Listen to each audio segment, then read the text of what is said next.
میرے کریم آقا نے فرمایا تمہارے اس عمل پر مجھے شک نہیں ہے۔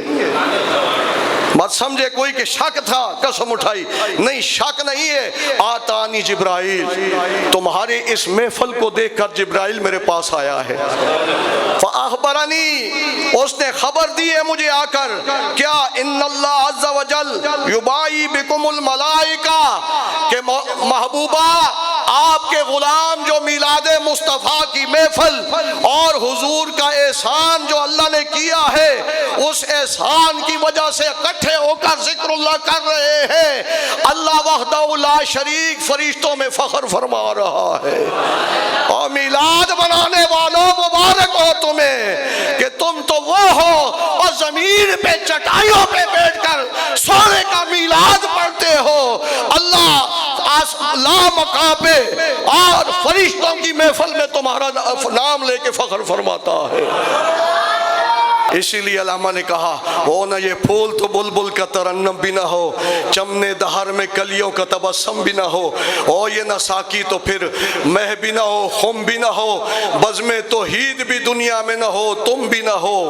خیمہ افلاک کا استادہ اسی نام سے ہے۔ یہ سات آسمان بغیر تمبو کے جو کھڑے ہیں رسیوں کے، یہ کس وجہ سے کھڑے ہیں؟ خیمہ افلاک کا استادہ اسی نام سے ہے۔ یہ ماہ مقدس ربیع الاول شریف جب آتا ہے تو جہاں عشاقان مصطفیٰ اپنی محبتوں اور عقیدتوں کا اظہار درود و سلام کے نغمات کے ساتھ کرتے ہیں، تو وہاں ایک نیگیٹو سوچ بھی ہے کہ جو مختلف سورسز سے print media, electronics media, social media پر ان ایام اور ولادت باسعادت کے بارے میں اپنے خبث باطنی کا اظہار بھی کرتے ہیں۔ تو اصل میں بات یہ ہے کہ سورج کی طرف منہ کر کے تھوکنے سے منہ اپنا ہی گندا ہوتا ہے، سورج کا کچھ نہیں بگڑتا۔ لیکن اپنے احباب کے لیے چند ایک حوالہ جات قرآن و حدیث کی روشنی میں پیش کروں گا تاکہ آپ لوگوں کے ایمان جو ہیں وہ مضبوط اور عقائد مضبوط ہو جائیں۔ سب سے پہلی بات تو یہ ہے کہ ایک دیوبندی مفتی اپنے آپ کو کہتا ہے، طارق مسعود نام ہے، وہ خصوصاً میلاد شریف کے مہینے کے پہلے ایک ویڈیو جاری کرتا ہے اور اس میں وہ کہتا ہے کہ 12 ربیع الاول کو تو حضور کی ولادت ہی نہیں ہوئی، تو یہ 12 کو کیوں مناتے ہیں؟ تو اس کا آسان سا جواب ہے کہ جس دن تمہیں یقین ہے حضور کی ولادت کا تم اس دن منا لو، اس میں کوئی جھگڑنے والی بات تو نہیں ہے۔ رہا مسئلہ کہ 12 کو نہیں ہوئی ہے، تو مولوی اشرف علی تھانوی صاحب جو دیوبند کے حکیم الامت ہیں، انہوں نے لکھا کہ 12 ربیع الاول کی 12 راتیں گزر رہی تھی، 12ویں رات کی صبح صادق کے وقت محبوب کائنات، محبوب خدا بن کر اس دنیا میں تشریف لائے۔ اس کے بعد یہ کہتے ہیں جی کہ عید کو روزہ تو نہیں ہوتا، تو حضور علیہ الصلاۃ والتسلیم نے تو روزہ رکھا، تو اس کا مطلب وہ عید نہیں ہے۔ اگر عید ہوتی تو عید کے دن تو کھانے پینے کا حکم ہے۔ بابا یہ جو عید ہے یہ عرفی عید ہے۔ عرف عام میں جس طرح خوشی کو عید کہتے ہیں، تو یہ وہ عید ہے جو عید الاضحیٰ سے بھی بڑی ہے اور عید الفطر سے بھی بڑی ہے۔ اس کے بارے میں واضح احادیث مبارکہ ہے کہ محبوب کائنات صلی اللہ علیہ وسلم سے نے فرمایا، حضرت ابی لبابہ بن عبد المنذر سے روایت ہے مشکات شریف کے اندر، فرماتے ہیں کہ آقا صلی اللہ علیہ وسلم نے فرمایا ان یوم الجمعۃ سید الایام، یہ جمعہ جو ہے یہ کیا ہے؟ سید الایام ہے، سارے دنوں کا، یعنی 6 دنوں ہفتے میں جو ہوتے ہیں ان کا سردار ہے، سید ہے۔ اور ایک دوسری جگہ ارشاد حضور نے فرمایا، کریم آقا نے فرمایا کہ یوم الجمعہ تو عید المؤمنین، یہ جمعہ جو ہے یہ مومنین کی عید ہے۔ اب صحابہ نے پوچھا کہ یا رسول اللہ صلی اللہ علیہ وسلم، یہ جو عید ہے یہ عید الاضحیٰ سے بھی بڑی عید ہے اور عید الفطر سے بھی بڑی عید ہے، تو کریم آقا نے فرمایا وَأَعْظَمُهُمَا عِنْدَ اللَّهِ هُوَ أَعْظَمُ عِنْدَ اللَّهِ مِنْ يَوْمِ الْأَضْحَىٰ وَيَوْمِ الْفِطْرِ۔ فرمایا ہاں اللہ کے نزدیک یہ جو عید ہے عید الفطر اور عید الاضحیٰ سے بھی بڑی عید ہے۔ یا رسول اللہ صلی اللہ علیہ وسلم، ہمارے ماں باپ آپ پر فدا ہوں، یہ عید الفطر اور عید الاضحیٰ سے بھی بڑی عید ہونے کا شرف جو اس جمعے کو ملا ہے کس وجہ سے ملا ہے؟ آئیے دیکھتے ہیں۔ فرمایا اس وجہ سے ملا ہے کہ خلق اللہ فی آدم وأحبت اللہ فیہ آدم الی الارض وفیہ توفی اللہ آدم۔ فرمایا یہ اس وجہ سے بڑی عید ہے عید الفطر سے بھی اور عید الاضحیٰ سے بھی کہ اس دن اللہ رب العزت نے آدم علیہ السلام کی تخلیق بھی کی ہے، اسی دن اللہ نے جمعے کے دن آدم علیہ السلام کو زمین پر بھی اتارا ہے اور اسی دن آدم علیہ السلام کی وفات بھی ہوئی ہے۔ تو یہاں جو لوگ کہتے ہیں نا کہ 12 کو تو وصال ہے تو غم منانا چاہیے، یہ حدیث نفی کر رہی ہے کہ نبی کی آمد پہ بھی خوشی منانی چاہیے، نبی کے وصال پر بھی خوشی منانی چاہیے، عید کہنا چاہیے اس دن کو، اس لیے کہ نبی جو ہوتا ہے حضور فرماتے ہیں حیاتی خیر لکم و مماتی خیر لکم، میرا تمہارے اندر رہنا بھی خیر ہے اور تمہیں چھوڑ کے اپنے رب کی طرف چلے جانا بھی خیر ہے۔ تو خیر پر کوئی بھی جو ہے عقل رکھنے والا ذی شعور جو ہے وہ خیر پر کبھی ماتم نہیں کرتا، افسوس نہیں کرتا اور خیر پر کبھی وہ پریشان نہیں ہوتا، بلکہ عقل کا بھی تقاضا یہی ہے کہ معاشرے کا بھی تقاضا یہی ہے کہ جب خیر ملے تو خوشیاں منایا کرو۔ تو پتہ یہ چلا کہ جس دن آدم کی تخلیق ہوئی جمعہ کا دن تھا، جس دن آدم کو زمین پہ اتارا گیا جمعے کا دن تھا، اور جس دن آدم علیہ السلام کا وصال ہوا جمعے کا دن تھا، تو یہ عید الاضحیٰ اور عید الفطر سے بھی بڑی عید بن گئی۔ تو بتاؤ نا، جو حضور فرماتے ہیں انا سید ولد آدم، جو محبوب خدا محبوب کائنات سیدنا آدم علیہ السلام کے بھی شفیع ہیں اور تمام انبیاء کے امام اور سردار بھی ہیں، تو آدم جس دن پیدا ہو دنیا میں تشریف لائے دنیا سے جائے، وہ دن عید الاضحیٰ سے اور عید الفطر سے بڑی ہے۔ تو جس دن محبوب خدا خاتم النبیین کا تاج پہن کر اس دنیا میں آئے، رحمت للعالمین کی اوڑھنی لے کے اس دنیا میں تشریف لائے، اور پھر وہ دن کتنا بڑا عظمت والا ہوگا، کتنا بڑا ہوگا۔ تو اس دن کو عید منانے سے روکنے سے صرف ایک ہی بات سمجھ آتی ہے کہ حضور کی محبت دلوں سے نکالی جائے۔ کیوں؟ اس لیے کہ ان کے بڑوں نے جو ہے وہ انگریزوں کے نمخوار تھے اور انہوں نے انگریزوں سے بڑے پیسے کھائے اس معاملے میں کہ ہم اپنی زندگی نہیں بلکہ قیامت تک ہماری نسلیں بھی جو تمہارا کھا رہے ہیں اس کا معاوضہ اس صورت میں چکائیں گے کہ ہم ہر موڑ پر حضور کی عظمت کے آگے دیوار بن کے کھڑے ہو جائیں گے۔ ورنہ مجھے بتائیں، میلاد النبی صلی اللہ علیہ وسلم کا مہینہ آتا ہے، ہر آدمی درود شریف پڑھنا شروع کر دیتا ہے، جلوس میں درود و سلام ہوتا ہے، جلسوں میں درود و سلام، قرآن اور احادیث پڑھی جاتی ہے۔ اس میں کون سی چیز ہے جو بدعت اور برائی ہے؟ کون سی قرآن پڑھا جاتا ہے؟ کیا قرآن پڑھنا بدعت ہے؟ احادیث پڑھنا بدعت ہے؟ درود و سلام پڑھنا بدعت ہے؟ شرک ہے؟ نہیں، پتہ یہ چلا کہ ان کا مقصد اور مدعا کچھ اور ہے۔ تو اس لیے حضور کا ذکر مبارک کبھی مذموم نہیں ہوتا، یہ محمود ہے، ہر لحاظ سے محمود ہے۔ اس لیے اللہ نے نمازوں کے اوقات بتائے ہیں اور فرمایا ان الصلاۃ کانت علی المؤمنین کتابا موقوتا، نماز تمہارے اوپر میں نے مقرر اوقات پر فرض کی ہے۔ حج کا مقرر وقت ہے، زکوٰۃ کا مقرر وقت ہے، ہر چیزوں کے لیے وقت اللہ نے مقرر کیا ہے۔ لیکن اپنے محبوب کی جب باری آئی تو درود و سلام بھیجنے پر اللہ نے کوئی ٹائم مقرر نہیں کیا، فرمایا صلو، ہر وقت پڑھو، اذان سے پہلے پڑھو، بعد میں پڑھو، نماز کے بعد پڑھو، چلتے پھرتے پڑھو، جلوسوں جلسوں میں پڑھو، جس وقت تمہارا دل چاہے اسی وقت پڑھو، اس کا کوئی وقت نہیں ہے۔ کہتے ہیں جی قرآن اور حدیث میں اس کا ثبوت نہیں ہے، وہ بھی میں دیتا ہوں۔ سب سے پہلے کہ جی یہ جمعہ جو ہے اس پر بڑی تکلیف ہوتی ہے کہ یہ اگر عید ہے تو پھر روزہ کیوں رکھا جاتا ہے؟ میلاد جو ہے، یوم میلاد اگر عید ہے تو روزہ کیوں رکھا جاتا ہے؟ تو جمعہ بھی عید ہو گئی، میں نے آپ کو بتا دیا، جمعہ بھی عید ہے اور جمعے کو روزہ رکھنا منع ہے یا ثواب ہے جی؟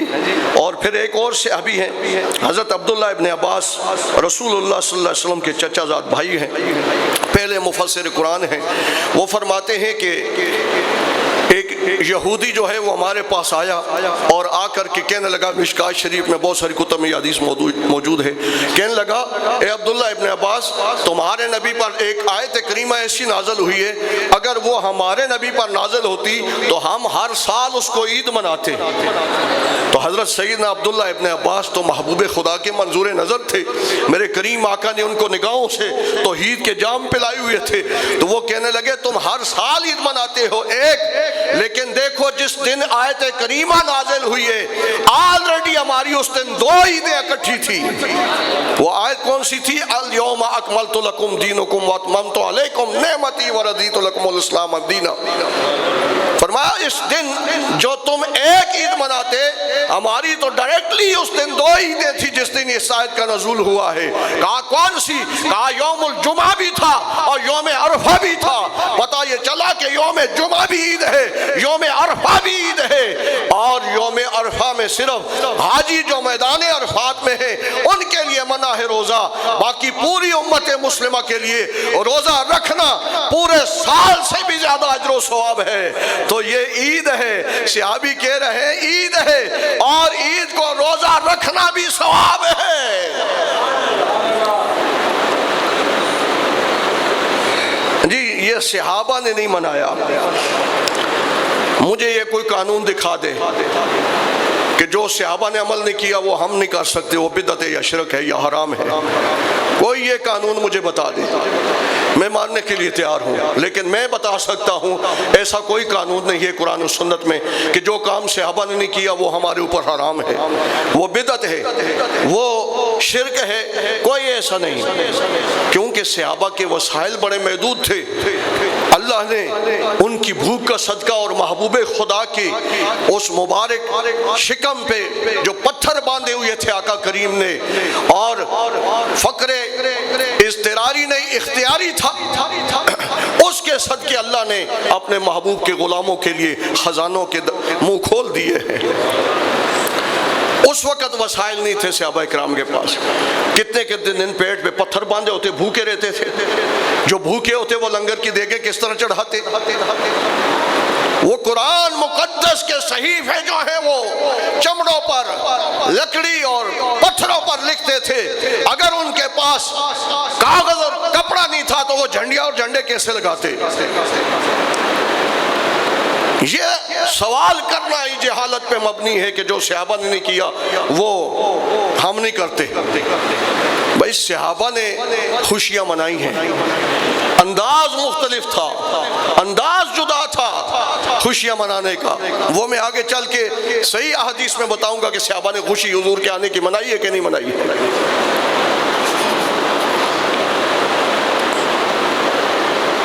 اس وقت تو یہ حالات تھے کہ میرے کریم آقا کے چچا سیدنا عبداللہ ابن حضرت عباس ابن عبد المطلب کا وصال شریف ہوا تو آپ کے چہیتے اور لاڈلے چچا تھے، ان کے لیے کفن کا کپڑا بھی نہیں تھا۔ جن کے لیے کفن کا کپڑا نہ ہو وہ بینر لگا سکتے ہیں، جھنڈے لگا سکتے ہیں۔ یہ امحاکانہ سوال ہے کہ جی صحابہ نے یہ نہیں کیا تو ہم بھی نہیں کرتے، یہ بدعت ہے کیونکہ صحابہ نے نہیں کیا، یہ قانون نہیں ہے۔ کسی مسلک میں بھی یہ قانون نہیں ہے کہ جو کام صحابہ نے نہیں کیا تم نہیں کر سکتے، پھر بدعت ہے، شرک ہے، حرام ہے۔ صحابہ کے دور میں یہ عالیشان مسجدیں نہیں تھی، صحابہ کے دور میں بجلی نہیں تھی، صحابہ کے دور میں لکسری گاڑیاں نہیں تھی، صحابہ کے دور میں اتنے قیمتی آئی فون نہیں تھے. یہ ساری بدعتیں ہیں، کیوں استعمال کرتے ہو؟ اور جی یہ جو لڑیاں لگاتے ہیں، خرچے کرتے ہیں میلاد پر، اس میں ایک لڑکی کی شادی، یتیم بچی کی شادی ہو سکتی ہے. تو میں نے کہا یہ تو جو گھر میں لائٹیں لگاتا ہے 1000 روپے کی لائٹ لگائے گا، 1000 میں تو شادی نہیں ہوتی. لیکن تیرے پاس جو لکسری گاڑی ہے نا، اس کو بیچ کر ایک چھوٹی سی گاڑی 2-4 لاکھ روپے کی لے لے. باقی جتنے بچتے ہیں 50 لاکھ بچتا ہے، 30 بچتا ہے، جتنا بچتا ہے وہ اس سے کتنے غریبوں کی بچیوں کی شادیاں ہو سکتی ہیں. غیرت کرنا، میلاد پر تجھے غریب کی بچیاں نظر آتی ہیں. کعبے کا غلاف ریشم سے بنا ہوا ہے، ٹنوں کے حساب سے سونا اور چاندی لگتی ہے. ادھر غریب کی بچیاں نہیں یاد آتی؟ ہر سال بدلایا جاتا ہے. نہ کسی صحابی سے ثابت ہے ایسا غلاف ریشم اور سونا اور چاندی سے مرصع کر کے لگانا، ہر سال بدلنا، نہ رسول اللہ سے ثابت ہے صلی اللہ علیہ وسلم. یہ مت کہو کہ یہ صحابہ نے نہیں کیا ہے تو ہم نہیں کرتے، یہ بدعت شرک ہے. یہ قاعدہ ہی غلط ہے. ہمارے لیے وہ ناجائز حرام ہے، بدعت شرک ہے جس کے بارے میں محبوب خدا نے منع کیا ہو، جس کے بارے میں حضور نے حکم دیا ہو ہمارے لیے سنت ہے، اور جس کے بارے میں خاموشی اختیار کی ہو ہمارے لیے مستحب ہے. کسی ایک روایت میں بتا دو کہ حضور نے منع کیا ہو کہ میرے آنے کی خوشی نہ منائی جائے. میں بتاتا ہوں کہ حضور علیہ الصلوۃ والتسلیم کے آنے کی خوشیاں صحابہ نے منائی ہیں. اب قرآن کی آیات بینات صرف میں آپ کو بتاتا ہوں چند. اللہ فرماتا ہے کل سورہ یونس سے، محبوب آپ فرما دو. یہ کون کہہ رہا ہے؟ اللہ کہہ رہا ہے نا. کس کو؟ اپنے محبوب کو. محبوب آپ فرما دیجئے بفضل اللہ و برحمتہ، اللہ کا فضل اور اس کی رحمت مل جائے. فَلْيَفْرَحُوا، خوشیاں مناؤ. کیا کرو؟ فَلْيَفْرَحُوا، خوشیاں مناؤ. سورہ یونس ہے، پڑھو جا کے گھر میں، قرآن پڑھو. اللہ کہتا ہے فضل اور رحمت ملے تو خوشیاں مناؤ. اور اس پر ڈھیروں میرے پاس حوالے تفسیر کے موجود ہیں کہ اللہ کے فضل سے مراد حضور کی ذات ہے، اس کی رحمت سے مراد وَمَا أَرْسَلْنَاكَ إِلَّا رَحْمَةً لِلْعَالَمِينَ ہے. لیکن یہ پھر بھی اعتراض کرتے نہیں جی مفسرین پر تو اختلاف ہے. چلو مفسرین پہ اختلاف ہے. میرا ایک سوال ہے، اللہ کہتا ہے فضل ملے تو خوشیاں مناؤ، یہ کہتے ہیں فضل صرف قرآن ہے. میں نے کہا قرآن ہے تو ملا کس کے صدقے میں ہے؟ قرآن ہے، قرآن فضل ہے تو ملا کس کے صدقے ہے؟ حضور نہ ہوتے تو قرآن بھی نہ ہوتا، حضور نہ ہوتے تو آسمان دنیا کائنات نہ ہوتی. رب نے کہہ دیا ہے لولا کا لما خلقت الدنیا، محبوب تجھے بنانا مقصود نہ ہوتا میں دنیا بھی نہ بناتا. لولا کا لما خلقت الافلاک، تجھے بنانا مقصود نہ ہوتا میں آسمان نہ بناتا. لولا کا لما اظہرت الربوبیہ، محبوب اگر تجھے بنانا مقصود نہ ہوتا میں اپنا رب ہونا ہی ظاہر نہ کرتا. گر ارض و سما کی محفل میں لولاک لما کا شور نہ ہو، گر ارض و سما کی محفل میں لولاک لما کا شور نہ ہو، یہ رنگ نہ ہو نظاروں میں، یہ نور نہ ہو سیاروں میں، یہ دنیا کے حسین نظاروں کے رنگ اور دنیا کے اندر یہ نور جو پھیلا ہوا ہے ہر طرف سے، یہ سارا اور سارا محبوب خدا کے آنے کی وجہ سے ہے. لیکن پھر بھی بزیدے ہیں جی نہیں جی نور سے، اس سے مراد فضل سے مراد کیا ہے؟ قرآن ہے. میں نے کہا اچھا ٹھیک ہے، فضل سے مراد قرآن ہے. میں نے کہا قرآن کھول کے پڑھو قرآن کیا کہہ رہا ہے. اگر اس سے فضل سے مراد قرآن ہے، مان لیتے ہیں قرآن ہے، تو یہ فضل قرآن ہو گیا. لیکن محبوب کی باری آئی، اللہ نے اسی قرآن میں فرمایا وَعَلَّمَكَ مَا لَمْ تَكُنْ تَعْلَمْ وَكَانَ فَضْلُ اللَّهِ عَلَيْكَ عَظِيمًا. محبوب جو کچھ آپ نہیں جانتے تھے وہ سب کچھ رب نے آپ کو سکھا دیا ہے، اور آپ پر اللہ نے فضل عظیم کر دیا ہے. اور فضل قرآن ہے تو قرآن کے آنے کی خوشی مناؤ، لیکن دیکھو جس پہ نازل ہوا ہے وہ فضل عظیم ہے. اس فضل عظیم پر کیا سوگ منایا جائے کہ جی صحابہ نے نہیں کیا ہے جی؟ قرآن فضل ہے، قرآن کیا ہے؟ فضل ہے۔ محبوب خدا صاحب قرآن فضل عظیم ہے۔ وَبِرَحْمَتِهِ، اور جی یہ رحمتی ہی جو ہے یہ قرآن ہے، یہ قرآن ہے۔ اس سے مراد کہ اللہ کا فضل بھی قرآن ہے، اس کی رحمت بھی قرآن ہے۔ میں نے کہا ہمارا مزاج ایسا نہیں ہے کہ ہم نہ مانیں، یہ تو تمہارا مزاج ہے۔ ہم کہتے ہیں ٹھیک ہے فضل سے مراد قرآن، تو جس پہ قرآن نازل ہوا وہ فضل عظیم ہے، فضل عظیم ہے۔ اب فضل عظیم کا میں ترجمہ قرآن سے کر دوں تاکہ آپ کی تھوڑی سی سمجھ زیادہ ہو جائے، آپ کے عقلوں میں یہ بات آ جائے۔ اللہ کہتا ہے کل متاع الدنیا قلیل، دنیا اور دنیا کی ساری نعمتیں تھوڑی ہیں اللہ کے نزدیک، دنیا اور دنیا کی ساری نعمتیں قلیل تھوڑی ہیں، لیکن اپنے محبوب کی باری آئی تو فرمایا نا اعطینا کل کوثر، محبوب ہم نے آپ کو کثیر عطا کیا ہے۔ رب کی نظر میں دنیا اور دنیا کی نعمتیں تھوڑی ہیں، محبوب کو جو عطا کیا وہ اس سے کثیر ہے۔ دنیا اور دنیا کی نعمتیں تھوڑی ہیں، رب نے اپنے محبوب کو جو فضل عطا فرمایا وہ عظیم ہے۔ وَبِرَحْمَتِهِ، اور فرمایا کہ رحمت مل جائے۔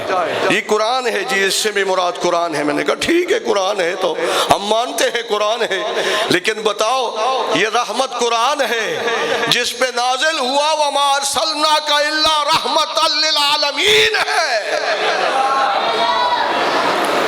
جس پہ نازل ہوا وہ رحمت للعالمین ہے۔ قرآن تو اپنوں کے لیے رحمت ہے نا، غیروں کے لیے نہیں ہے، کافروں کے لیے، یہودیوں نصرانیوں کے لیے، لیکن میرا محبوب ہر کسی کے لیے رحمت ہے۔ آج دیکھ لو یہود و نصارا کیا کر رہے ہیں، ان کی شکلیں نہیں مسخ ہو رہی، آسمان پہ پتھر نہیں برسائے جا رہے، عذاب الہی نہیں آ رہا، کیوں؟ اس لیے وما ارسلناک الا رحمت للعالمین، حضور جو موجود ہیں، حضور کی رحمت کی وجہ سے یہ سب کچھ ہو رہا ہے۔ تو قرآن رحمت ہے، حضور رحمت للعالمین ہے۔ علامہ مولا معین واعظ کاشفی رحمت اللہ علیہ نے تقریباً 700 کچھ ہجری میں آپ کا وصال ہوا ہے، یعنی آج سے تقریباً 700 سال پہلے کی بات۔ معارج النبوت کے اندر فرماتے ہیں کہ جب شیطان کو راندہ درگاہ کیا گیا نا اللہ نے، تو سزا کے طور پہ ایک فرشتہ پیدا کیا، اور اس فرشتے سے کہا کہ جب تک اس نے جو اپنا ماتھا میرے سامنے نہیں جھکایا نا، میرے سامنے اس نے سجدہ نہیں کیا، جب تک میں تجھے منع نہ کروں اس کے منہ پہ مکہ روز مارا کر۔ اب فرشتہ مکہ مارتا ہے، کیا فرشتہ مکہ مارتا ہے، فرشتے کے مکے کا کوئی اندازہ کر سکتا ہے؟ ہاں جی، جبرائیل علیہ السلام ایک قوم کو ایسے زمین پہ نیچے سے ہاتھ دیا نا، 7 زمینوں سے اٹھایا، اوپر ہاتھ کیا تو عرش معلیٰ تک لے گیا۔ اس قوم کی مرغوں کی اذانیں اور کتوں کی بھونکنے کی آواز عرش معلیٰ کے فرشتوں نے سنی، اتنے اوپر لے کے نیچے دے کے مارا۔ تو فرشتے کی طاقت کا کوئی اندازہ لگا سکتا ہے؟ روز مکہ مارتا ہے فرشتہ اس کو، ابلیس کو، ہیں جی۔ جس وقت حضور تشریف لائے، رحمت بن کے تشریف لائے، فرشتہ آیا مکہ مارنے کے لیے، اللہ نے فرمایا اب مکہ نہیں مارنا، اب اس کو گھونسا نہیں مارنا۔ مولا یہ کب سے مار رہا ہوں، تو نے ڈیوٹی لگائی ہے؟ فرمایا ہاں ڈیوٹی لگائی ہے، لیکن آج میرا محبوب رحمت للعالمین بن کے آ گیا ہے، اگر اس کو مکہ لگا تو یہ روز معاشر اعتراض کرے گا، تیرا محبوب تو سارے جہانوں کے لیے رحمت تھا، مجھے کیوں مکے لگے ہیں؟ پتہ یہ چلا کہ آج لے ان کی پناہ، آج مدد مانگ ان سے، کل نہ مانیں گے قیامت میں اگر مان گیا۔ شیطان کے لیے بھی حضور رحمت بن کے آئے ہیں۔ جبرائیل امین سے پوچھا گیا اے جبرائیل بتا تجھے بھی حضور کی رحمت سے کوئی حصہ ملا ہے؟ کہنے لگے ہاں ملا ہے۔ کہا کیسے؟ کہا یا رسول اللہ صلی اللہ علیہ وسلم ہر وقت ڈر رہتا تھا کہ عزازیل جو ہے وہ بیت المعمور کا خطیب ہمیں نمازیں پڑھاتا، ہمیں واعظ و نصیحت کرتا تھا، اور آنن فانن بس اس نے آپ کے نور کے امین کو سجدہ نہیں کیا تو اللہ نے راندہ درگاہ کر دیا۔ مجھے ہر وقت فکر رہتی تھی کہیں میرا رب کسی وجہ سے ناراض نہ ہو کر مجھے بھی ابلیس کی طرح رندہ درگاہ نہ کر دے. لیکن جب آپ تشریف لائے نا تو آپ کی رحمت والی چادر کے نیچے میں بھی چھپ گیا. اب مجھے یقین ہو گیا ہے کہ لجپال آ گیا ہے. یہ لجپال مجھے رسوا نہیں ہونے دے گا. تو قرآن رحمت ہے. صاحب قرآن رحمت للعالمین ہے. تو قرآن ملے تو خوشی مناؤ. صاحب قرآن تشریف لائے. آگے فرمایا وَذَكِّرْهُمْ بِأَيَّامِ اللَّهِ. اللہ فرماتا ہے ان سے کہو کہ میرے دلوں کی یاد منائے. اللہ کے کون سے دن ہیں بھائی؟ سارے اللہ کے دن نہیں ہیں. ہفتہ اتوار سوار منگل بدھ، جیسے ہم نے کہا جی منگل کو یہ کام نہ کرو گناہ ہوتا ہے، نہیں، کوئی بھی نہیں. یہ سارے اللہ کے دن ہیں. جس دن مرضی یہ کام کرو، جو مرضی کرو، سفر مرضی کرو، سارے اللہ کے دن ہیں. اللہ کہہ رہا ہے نہیں، میرے دنوں کی یاد بناؤ. مولا سارے دن تیرے ہی ہیں، تو کس دن کی یاد منائے؟ فرمایا سارے میرے ہیں لیکن کچھ دن مخصوص ہیں جس میں میرے مقبولوں اور محبوبوں سے نسبت ہے. اس میں ایک دن وہ ہے کہ جس میں شیخ عبدالحق محدث دہلوی نے بھی لکھا ہے. فرمایا لوگوں، جس رات محبوب خدا رحمت للعالمین بن کے تشریف لائے دنیا میں، وہ رات لیلۃ القدر سے بھی افضل ہے. اس لیے کہ لیلۃ القدر میں قرآن آیا ہے اور لیلۃ المیلاد میں صاحب قرآن آیا ہے جس کے صدقے قرآن ملا ہے. لیلۃ القدر میں قرآن آیا. اللہ فرماتا ہے لیلۃ القدر خیر من الف شہر. جس رات قرآن نازل ہوا اللہ کہتا ہے 1000 مہینوں سے بڑی ہو گئی، 1000 مہینوں سے زیادہ عظمت والی ہو گئی. تو جس دن صاحب قرآن آیا وہ رات تو لیلۃ القدر سے بھی افضل ہے. تو بتاؤ اس کی کیا شان ہوگی. قاضی زید الحسینی دیوبندی نے رحمت کائنات میں لکھا، تھوڑی ڈنڈی ماری، یہ بات نہیں لکھی کہ حضور جس رات تشریف لائے. کہنے لگے جس رات حضور کا نور مبارک، نور مقدس حضرت عبداللہ کی پوچھ سے بطن آمنہ میں تشریف لایا، وہ رات لیلۃ القدر سے بہتر ہے. میں نے کہا چلو ٹھیک ہے، وہ رات بہتر ہے، لیکن جس دن وہ بطن آمنہ سے رحمت للعالمین بن کے تشریف لائے، پھر اس رات کا اندازہ کون لگا سکتا ہے. وَأَمَّا بِنِعْمَةِ رَبِّكَ فَحَدِّثْ. تیسری آیت قرآن میں سورہ دہا میں کی آخری آیت ہے. اللہ فرماتا ہے اپنے رب کی نعمتوں کا خوب چرچا کرو. اپنے رب کی نعمتوں کا خوب چرچا کرو. بیٹا ملا، خوشی منائی، رب کی رحمت کا، رب کی نعمت کا چرچا ہو گیا. بیٹی ملی، شادی ہو گئی، روزگار لگ گیا، یہ نعمتیں ہیں نا ساری. صحت مل گئی، یہ نعمتیں ہیں. اللہ کہتا ہے اپنے رب کی نعمتوں کا خوب چرچا کرو، خوب چرچا کرو. جب رب کی نعمتوں کا چرچا کرنے لگو تو ذہن میں خیال نہیں آئے گا کس کے صدقے نعمتیں دی ہیں. میرا نبی نعمت نہیں ہے، نعمت عظمیٰ ہے، ساری نعمتوں کا حصول اور سبب ہے. تو نعمت ملے تو چرچے کرو، اور نعمت عظمیٰ اور ساری نعمتوں کا حصول اور سبب ملے تو رونا شروع ہو جاؤ. ہاں جی، سوگ مناؤ. بدعت شرک کے فتوے دے کر امت مسلمہ کے دل زخمی کرتے ہو، شرم نہیں آتی تمہیں. آگے آیت کریمہ 4 سورہ توبہ کی آخری، لَقَدْ جَاءَكُمْ رَسُولٌ مِّنْ أَنفُسِكُمْ عَزِيزٌ عَلَيْهِ مَا عَنِتُّمْ حَرِيصٌ عَلَيْكُمْ بِالْمُؤْمِنِينَ رَءُوفٌ رَحِيمٌ. فرمایا بے شک تحقیق پکی بات ہے تمہاری طرف اللہ کے ہاں سے ایک وہ رسول، عظمتوں والے رسول تشریف لائے. رسول، یہ رسول کے اوپر تنوین ہے، یہ 2 پیشے ہیں. لَقَدْ جَاءَكُمْ رَسُولٌ مِّنْ أَنفُسِكُمْ، یہ تنوین ہے. یہ تنوین جو ہے یہ حضور کی تعظیم کے لیے ہے کہ عام رسول نہیں، رسولوں کا رسول آیا ہے. مَا عَنِتُّمْ حَرِيصٌ عَلَيْكُمْ بِالْمُؤْمِنِينَ رَءُوفٌ رَحِيمٌ. وہ اتنا عظمتوں والا رسول ہے کہ اس کا امتی ذرا سا پریشان ہو رسول کو بڑی تکلیف ہوتی. بالمومنین رؤوف الرحیم ہے اور اپنے غلاموں کے لیے رؤوف بھی ہے رحیم بھی ہے. اب مجھے بتاؤ رؤوف کون ہے؟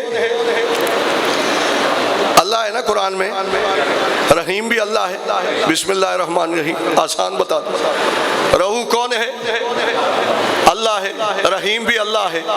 اللہ کہتا ہے میں نے اپنا محبوب جو بھیجا ہے نا وہ شانوں اور عظمتوں والا, میں نے اس کو یہ دو صفتیں بھی عطا کی ہیں اور بھی بہت ساری کی ہیں, لیکن وہ رؤوف بھی ہے رحیم بھی ہے. پچھلے دنوں ایک پوسٹ لگی تھی کہ جب داتا نہیں تھا تو اس وقت کون داتا تھا؟ آگے لکھتا ہے اللہ.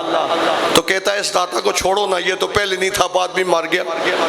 اس داتا کو پکڑو جو پہلے بھی تھا ابھی بھی ہے رہے گا. میں نے کہا اچھی بات ہے. میں نے کہا صدیق اکبر سے پہلے کون تھا سچا سب سے بڑا؟ اللہ تھا. پھر صدیق کی کیوں شان بیان کرتے ہو چندوں کے لیے؟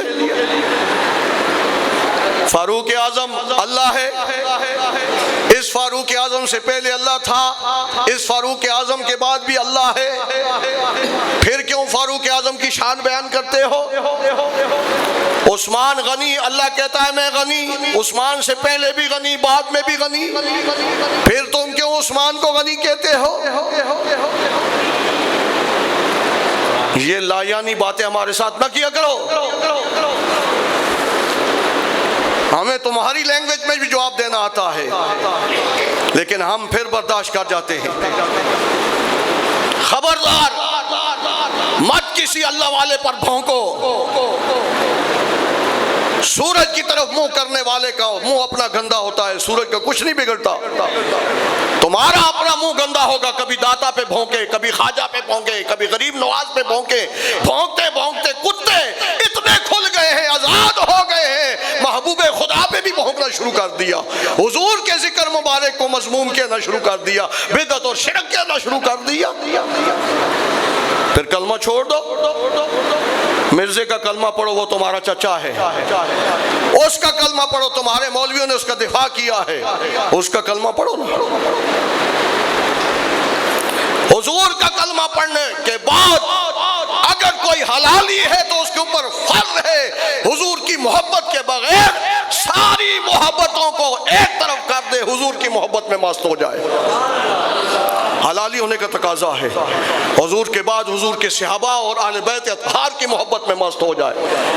یہ میرے نبی کی ڈیمانڈ ہے. ایک دیوبندی مولوی ایک حوالہ دے رہا تھا, میں نے ابھی دیکھا نہیں, اس میں ٹائم نہیں ملا. اعلی حضرت کا حوالہ دے رہا تھا لیکن بات مجھے بڑی اچھی لگی. اعلی حضرت کا حوالہ دے رہا تھا, کہتا ہے امیر امام اہل سنت امام احمد رضا خان فاضل بریلوی رحمت اللہ علیہ نے یہ لکھا ہے. کیا لکھا ہے کہ ایک لڑکا مرد اور ایک عورت, ان کے ہاں بچہ پیدا ہوا. مرد جو ہے اس نے شک شروع کر دیا کہ یہ بچہ میرا نہیں ہے, اس کے خد و خال میری طرح نہیں ہے, تیری طرح بھی نہیں ہے, اس کا رنگ بھی میری طرح نہیں ہے, تیری طرح نہیں ہے, اس کے تو پورے جسم کے اعضاء سارے بدلے ہوئے ہیں, یہ بتا تو نے کہاں سے لایا ہے. شک ہو گیا, اس عورت کی عزت پر حرف آ گیا. کہا چلو حضور کے پاس چلتے ہیں. مرد نے دلائل دی, یا رسول اللہ اس کا ناک منہ کان متھا کوئی بھی میری طرح نہیں ہے, اس کا کلر بھی میری طرح نہیں ہے, یہ میرا بیٹا نہیں ہے. عورت قسمیں اٹھا رہی, گود میں بچہ رکھا ہوا ہے, دودھ پیتا بچہ, پہلے دن کا بچہ ہے, گود میں رکھا ہوا ہے عورت نے, اور وہ قسمیں اٹھا رہی ہے, یا رسول اللہ میں پاک باز ہوں, میری عصمت پہ یہ حملہ کر رہے ہیں, میں نے آج تک کسی غیر محرم کو دیکھا نہیں کہ جائے کہ میں اتنا بڑا گناہ کرتی. اب یہ ڈسکس ہو رہی تھی حضور کے سامنے, اتنے میں امام حسین تشریف لے آئے.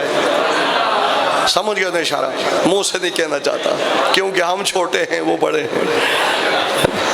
تشریف لے آئے امام حسین, اپنے نانا کو تلاش کرتے کرتے نا سیدھا آ گئے, دیکھا نانا بیٹھے ہوئے ہیں. جب آئے نا تو وہ بچہ ماں کی گود سے, پہلے دن کا بچہ گود سے اچھل کرنا حسین کے قدموں پہ گر گیا. میرے کریم آقا نے فرمایا اس شور سے, مرد سے کہا, باپ سے, اللہ وحدہ لا شریک خدا کی قسم ہے یہ حلالی بچہ ہے، تیرا بیٹا ہے۔ کہا یا رسول اللہ آپ نے اتنی بڑی قسم اٹھا کے کہہ دیا؟ فرمایا ہاں، اس لیے کہ کوئی حرامی میری اہل بیت کا جو ہے وہ احترام نہیں کرتا، اور جو حلالی ہوتا ہے وہ میری اہل بیت کے قدموں پہ سر رکھتا ہے۔ اس نے حسین کے قدموں پہ سر رکھ کے ثابت کر دیا یا رسول اللہ میں اسی باپ کا بیٹا ہوں، حلالی ہوں، حرامی نہیں ہوں۔ اگر یہ ماں کی گود میں پڑا رہتا تو پھر شک ہوتا یہ حرامی ہے۔ اس لیے حضور سے پیار، حضور کی ہر چیز سے ہمیں پیار ہے۔ حضور کے صحابہ، حضور کی اہل بیت اطہار کو ہم ایمان، صحابہ کو ایمان کا محافظ سمجھتے ہیں، اور اہل بیت اطہار کو ہم اپنا ایمان سمجھتے ہیں۔ آگے فرمایا قد جاءکم من اللہ نور و کتاب مبین، فرمایا لوگو تحقیق پکی بات ہے تمہارے پاس اللہ کی طرف سے نور اور کتاب مبین۔ اب اس پہ بڑا شور کرتے ہیں، کہتے ہیں جی نور سے بھی مراد قرآن ہے، کتاب مبین، پھر تو یہ آیت کا ترجمہ ہی غلط ہو جاتا ہے، ہر کوئی شک کرتا۔ واو عاطفہ بھی موجود ہے بیچ میں، یہ واو عاطفہ کیوں ہے؟ نور و، نور کے اوپر را کے اوپر تنوین ہے، عام نور نہیں، عظمتوں والا نور، شانوں والا نور، رب کا محبوب ہیں جی۔ اب آگے واو عاطفہ ہے اور کتاب مبین۔ اب کیا کوئی جاہل بھی ہو تو اسے کہو اللہ کی طرف سے قرآن آیا اور قرآن آیا، کہے گا پاگل ہے۔ فرمایا نہیں، رب کی طرف سے تمہارے پاس عظمت اور شانوں والا نور، نور مصطفیٰ اور قرآن مبین، کھلی ہوئی کتاب، کیونکہ حضور کے بعد قرآن آیا ہے جی۔ تفسیر ابن عباس میں بھی لکھا ہے قد جاءکم من اللہ نور، یعنی محمدہ، کہ نور سے مراد محمد رسول اللہ کی ذات ہے۔ اس پر پھر انشاءاللہ کبھی حوالے دوں گا، ٹائم نہیں ہے۔ اسی طرح آگے فرمایا لقد من اللہ علی المؤمنین اذ بعث فیہم رسولا، مومنو تم پر اللہ نے احسان کیا ہے، تمہیں اپنا محبوب دیا ہے۔ میلاد کیا ہوتا ہے؟ حضور کے آنے کے ذکر ہوتا ہے نا، حضور کے آنے کے چرچے ہوتے ہیں، حضور کے آنے کی تعریف ہوتی ہے، تو یہ بھی حضور کے آنے کی باتیں سنا رہا ہوں۔ اللہ کہتا ہے لقد من اللہ علی المؤمنین اذ بعث فیہم رسولا، تحقیق تمہارے پاس اللہ، تو تحقیق تم پر اللہ نے احسان کیا ہے، تمہیں اپنا محبوب دیا ہے۔ احسان ہوا ہے کہ نہیں ہوا؟ ہاں جی، قرآن اٹھا کے پڑھو نا پترو، احسان ہوا ہے کہ نہیں ہوا؟ قوم عاد کا ذکر پڑھو، اللہ نے عیب بیان کیے ہیں کہ وہ قوم عاد میں یہ عیب تھا، قوم لوط کا یہ عیب تھا کہ عورتوں کو چھوڑ کر مردوں کے پیچھے جاتے تھے، جیسے آج قانون پاس ہو رہے ہیں جی۔ اللہ پناہ ایسے حکمرانوں سے بھی اللہ پناہ عطا فرمائے، ایسے قانون بنانے والے، اس میں شرکت کرنے والے، خاموش رہنے والوں پر اللہ کی لعنت ہو۔ یہ قوم لوط والا قانون ہے، اور اللہ کے عذاب کا انتظار کرو۔ اب پتھروں کی بارش پترو اس وجہ سے نہیں ہو رہی کہ رحمت للعالمین موجود ہیں، ہاں، ورنہ تمہیں پتہ چل جاتا، قانون پاس کرتے ہی اسمبلیوں میں تمہارے بیکھڑے اڑ جاتے۔ یہ تو میرے محبوب کی شان اور عظمتوں کا صدقہ ہے کہ اللہ نے وعدہ کیا ہے وَمَا كَانَ اللَّهُ لِيُعَذِّبَهُمْ وَأَنْتَ فِيهِمْ، محبوب جب تک تو ان میں موجود ہے، تیرے رب کی یہ شان نہیں کہ محبوب بھی موجود ہو پتھر بھی برسائے جائیں، محبوب بھی موجود ہو عذاب بھی برسایا جائے، آگ بھی برسائی جائے۔ یہ تو صدقہ ہے حضور کی ولادت با شہادت کا۔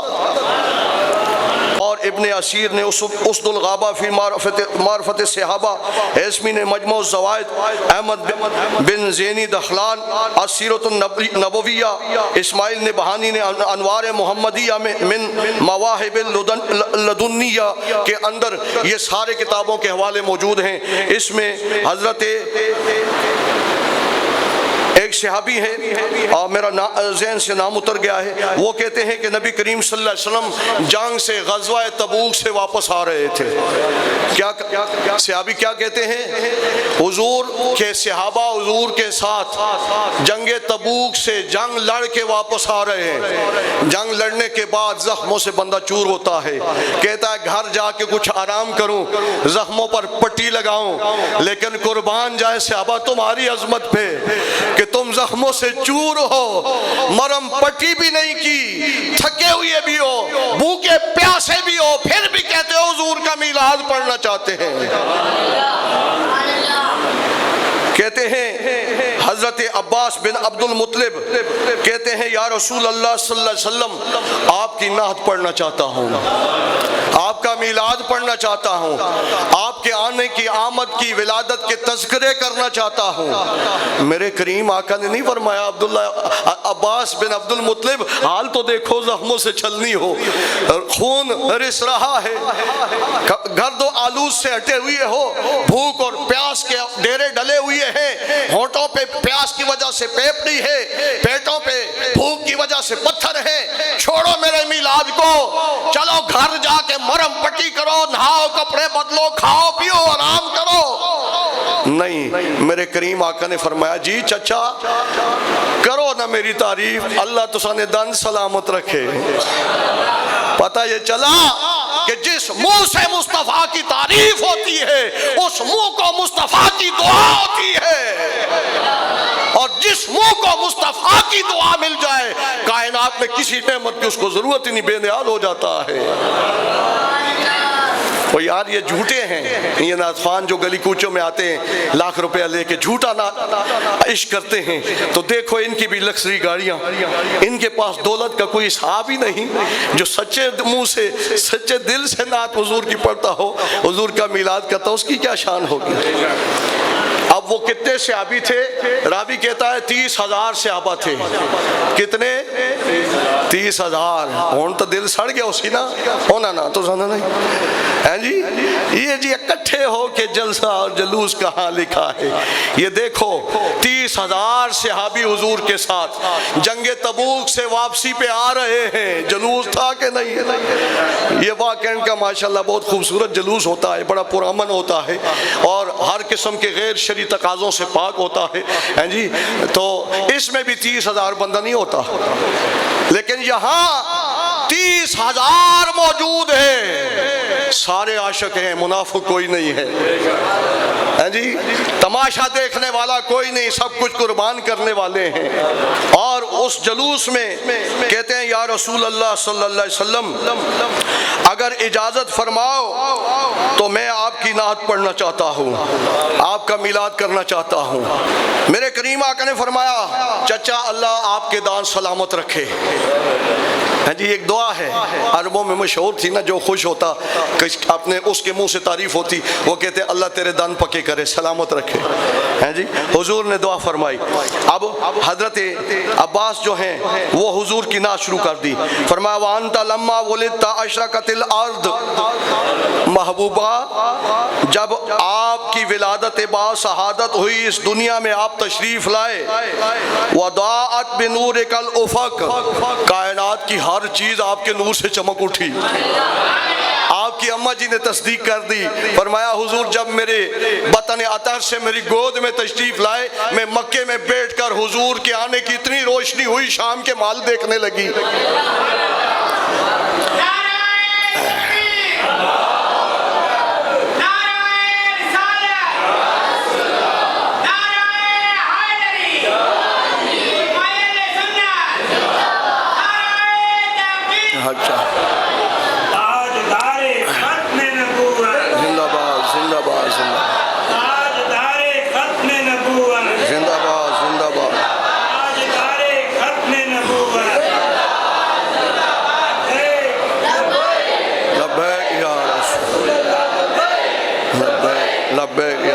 جزاک اللہ۔ دو تین احادیث مبارکہ بڑی قیمتی میں نے ڈھونڈ کے لائی ہیں آپ لوگوں کے لیے، جو کہتے ہیں نا میلاد صحابہ نے نہیں کیا، کہاں لکھا ہے، یہ آپ اپنے دل کی تختی پہ لکھ لینا، انشاءاللہ کوئی بدعقیدہ آپ کے پاس بھی نہیں گزرے گا۔ یہ حضرت عباس 30,000 صحابہ کی جھرمٹ میں جلوس میں حضور کی نعت پڑھتے ہیں، کہتے ہیں وَأَنْتَ لَمَّا وُلِدْتَ أَشْرَقَتِ الْأَرْضِ وَضَاءَتْ بِنُورِكَ الْأُفُقُ۔ یا رسول اللہ آپ دنیا پہ جب تشریف لائے تو اس وقت کیا تھا؟ آپ کی تشریف آوری سے ساری زمین پر نور ہو گئی اور ساری فضائیں جگمگانے لگی روشنی سے۔ فَنَحْنُ فِي ذَلِكَ الضِّيَاءِ وَفِي النُّورِ وَسُبُلَ الرَّشَادِ نَخْتَرِقُ۔ فرمایا یا رسول اللہ صلی اللہ علیہ وسلم آپ کی نورانیت کے صدقے آج ہم ہدایت پر ہیں، آپ نہ ہوتے تو ہم ایسے نہ ہوتے۔ تو گویا حضور کی میلاد کی خوشی منا رہے ہیں، حضور دعا دے رہے ہیں۔ آگے دوسری حدیث مختلف الفاظ کے ساتھ، الفاظ بدلے ملے جو ہیں اس میں ردل بدل ہے، بخاری میں بھی ہے، مشکات میں بھی ہے، الفاظ آگے پیچھے ہوتے ہیں راوی کی وجہ سے۔ ہاں جی، حضرت حسان بن ثابت رضی اللہ تعالیٰ عنہ یہ حضور کے پیارے صحابی اور عاشق رسول اور درباری نعت خوان تھے حضور کے۔ تو حضور نے ممبر رکھا حضرت حسان کے لیے، حضرت عائشہ صدیقہ سے روایت ہے۔ ہاں جی، الفاظ میں نے کہا ہے کہ آگے پیچھے ہیں مختلف۔ ممبر رکھا گیا، فرمایا حسان ممبر پہ بیٹھو، میری تعریف کرو، اور کفار کو جو میری ہجو کرتے ہیں اور شعروں میں جو میری جو ہے بدخائی کرتے ہیں ان کو جواب دو، میری طرف سے جواب دو۔ حضرت حسان بیٹھ گئے ممبر پر، اور پورا ایک دیوان حسان موجود ہے، بڑی کتاب ہے جو میں سارا سال پڑھ کے آپ کو سناتا رہوں، ختم نہ ہو، لیکن جو ولادت با سعادت کے چند اشعار ہیں میں آپ کو، جو آپ نے کئی دفعہ سنے ہوں گے لیکن اس کا ریزلٹ آپ نے نہیں سنا ہوگا، وہ سنانا چاہتا ہوں۔ حضرت حسان کیا کہتے ہیں؟ وَأَحْسَنُ مِنْكَ لَمْ تَرَكَتْ تُعَيْنِي۔ میلاد ہو رہا ہے نا، میلاد کی محفل ہے، حضور تشریف فرما ہے۔ اب اس محفل میں بھی، جنگ تبوک والی محفل میں بھی، اس میں بھی کوئی وہابڑا میرا چیلنج ہے ثابت کر کے دکھائے صدیق عمر عثمان علی نہیں تھے۔ کیا حضور سے وہ جدا رہتے تھے؟ اس محفل میں تھے کہ نہیں؟ تم کہتے ہو جی صدیق نہیں بنا، عمر نے، علی نے، 4 صحابہ کا نام لیتے ہو، مجھے دکھاؤ کسی روایت میں اس وقت یہ چاروں نہیں تھے۔ میں کہتا ہوں وہ تو حضور کے جسم کے کپڑوں کی طرح حضور کے ساتھ لپکے رہتے تھے۔ وَأَحْسَنُ مِنْكَ لَمْ تَرَكَتْ تُعَيْنِي۔ یا رسول اللہ صلی اللہ علیہ وسلم آپ جیسا حسین میری آنکھوں نے دیکھا ہی نہیں۔ وَأَجْمَلُ مِنْكَ لَمْ تَلِدِ النِّسَاء۔ دیکھتی کیسے آپ جیسا حسین کسی ماں نے آج تک جنا ہی نہیں ہے۔ خُلِقْتَ مُبَرَّأً مِنْ كُلِّ عَيْبٍ۔ اللہ نے ہر عیب سے آپ کو پاک پیدا فرمایا ہے۔ كَأَنَّكَ قَدْ خُلِقْتَ كَمَا تَشَاءُ۔ اللہ نے ایسا بنایا آپ کو جیسے آپ کی اپنی مرضی تھی۔ میرے کریم آقا خوشی سے جھوم رہے، باد صبا کے جھونکوں میں پھلدار ٹہنی جو ہوتی ہے نا جھومتی ہے، آقا جھوم رہے ہیں۔ جب حسان نے یہ نعت پڑھی تو حضور نے منع نہیں کیا، حضور اٹھے، اٹھ کر اپنی کملی مزمل والی اتار کے حسان کے کاندھوں پہ رکھ دی، اور بس نہیں فرمایا میلاد ہو رہا ہے، بس نہیں فرمایا اپنے گورے گورے سونے ہاتھ جی ہاتھوں پھلا نو پاوے، ہاتھ پھلا وچوں ود جاوے، جن ہاتھوں کو رب کہتا ہے ید اللہ فوق ایدیہم، اتنے پیارے ہاتھ اٹھا کے کہتے ہیں اللہم ایدہ بروح القدس۔ یا اللہ جب تک حسان تیرے محبوب کی نعتیں پڑھتا ہے، میلاد کرتا ہے، جبرائیل امین کو اس کا مددگار اور معاون بنا دے۔ پھر بھی بس نہ ہوئی، پھر میرے کریم آقا نے ہاتھ اٹھا کے فرمایا اللہم بارک فی فی ہے، مولا اس کا منہ برکتوں سے بھر دے، تیرے محبوب کا میلاد پڑھتا ہے۔ یہ دعا اس کو نہیں ہے، تم سب کو جو بھی میلاد پڑھتے ہو سب کے لیے ہے، حضور کا ہر عمل امت کے لیے ہے۔ جی اس کے بعد پھر ایک اور صحابی ہیں، کہتے ہیں کتاب بخاری شریف کتاب المغازی، بخاری کتاب الادب، مسلم کتاب الجہاد، بہقی سنن کبریٰ، طبرانی معجم الکبیر کے اندر یہ روایت موجود ہے۔ کہتے ہیں کہ حضرت سلمہ بن اقویٰ کہتے ہیں کہ میرے بھائی عامر بن اقویٰ رات کو خیبر کی طرف جنگ کی طرف جا رہے ہیں، صحابہ کا جنگ سے آنا بھی حضور کا میلاد پڑھتے تھے، جاتے بھی حضور کا میلاد، انہیں پتا تھا کہ جا رہے ہیں لڑنے کے لیے تو فتح حضور کے صدقے ملے گی، واپس آتے تھے تو کہتے ہیں خیریت سے مڑا ہے، یہ بھی حضور کے صدقے۔